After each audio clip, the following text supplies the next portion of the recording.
السلام علیکم ورحمۃ اللہ وبرکاتہ۔ محترم سامعین و ناظرین، ہم سواگت کرتے ہیں ہمارے چینل مولانا تمیم آفیشل یوٹیوب چینل پر۔ دوستو، آج کی ویڈیو میں ہم بات کرنے والے ہیں کہ تبلیغی جماعت والوں کا 4 ماہ کے لیے تشکیل کرنا، دوستو کیا یہ صحیح ہے؟ کیا ہے اس پر علماء کرام کی رائے؟ کیا ہے ساری حقیقت؟ اس ویڈیو میں ہم آپ کے سامنے پیش کرنے والے ہیں، اور اس ویڈیو میں پوری وضاحت ہم آپ کے سامنے کرنے والے ہیں۔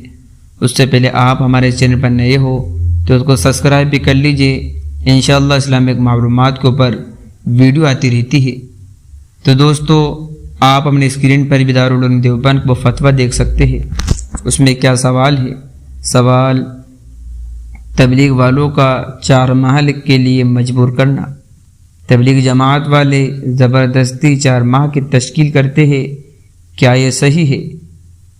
جب تبلیغ جماعت والے 4 ماہ کی تشکیل کرنے آتے ہیں تو ہم انہیں عذر بتاتے ہیں تو وہ یہی کہتے ہیں کہ اللہ پورا کرے گا۔ ہم کوئی بھی عذر بتاتے ہیں تو جماعت والے بھائی ایک ہی بات بولتے ہیں، سب کچھ اللہ کرنے والا ہے، تم 4 ماہ میں نکل جاؤ۔ کیا یہ کہنا ان کے لیے صحیح ہے؟ جواب: بسم اللہ الرحمن الرحیم۔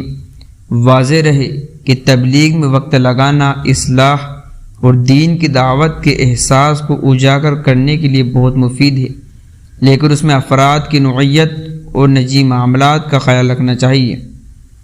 مصلحت کے ساتھ ترغیب دینی چاہیے۔ اگر کوئی شخص عذر پیش کرتا ہے تو اس پر بلا وجہ جبر نہیں کرنا چاہیے۔ عذر پیش کرنے کے وقت یہ کہنا سب کچھ اللہ کرنے والا ہے، تم 4 ماہ میں نکل جاؤ، تو یہ توکل کے خلاف ہے، اس لیے کہ توکل کہتے ہیں اسباب اختیار کرنے کے بعد اللہ پر اپنا معاملہ چھوڑ دینا۔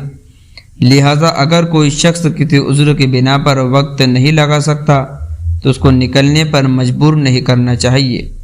تو دوستو، یہ تھا دارالعلوم دیوبند کا فتویٰ۔ اب آپ لوگوں کی کیا رائے ہے؟ ہمیں کمنٹ کر کے ضرور بتائیے۔ ملتے ہیں نیکسٹ ویڈیو میں۔ السلام علیکم۔